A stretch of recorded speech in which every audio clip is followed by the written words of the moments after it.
నిన్నటికి నిన్న చూసుకుంటే కేజీబీవీ ప్రిన్సిపల్ను వేధిస్తూ ఆమదాల వలసలో ఎమ్మెల్యే కూన రవికుమార్ గారి ఉదంతం మనం మాట్లాడాలి ముందుగా.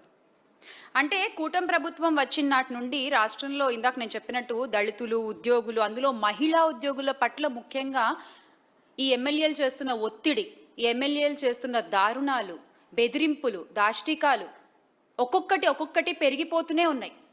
ఆ బాధితురాలు, ఆ కేజీబీవీ ప్రిన్సిపల్ సౌమ్య గారి మాటలు వింటే, అంటే రాత్రి 10:30 తర్వాత కూడా కార్యాలయానికి పిలిపించుకుని పనుల సాకుతో, పనుల వంకతో ఆవిడ్ని అక్కడే ఉంచుకుంటూ, ఇదేంటి అని ప్రశ్నిస్తే ఆవిడ్ని బెదిరిస్తూ, వాళ్ళ అనుచరులను ఇంటికి పంపించి, ఏం చేద్దామని అర్ధరాత్రులు వీడియో కాల్స్ చేస్తూ, అంటే ఒక మహిళా ఉద్యోగిని అర్ధరాత్రులు మీ కార్యాలయాల్లో అలా తిప్పుకోవచ్చా? అలా ఉంచుకోవచ్చా? ఏమన్నా అంటే పనులు చేయించుకుంటామంటూ సాకులు చెప్తారా? వీడియో కాల్స్ అర్ధరాత్రి చేస్తారా?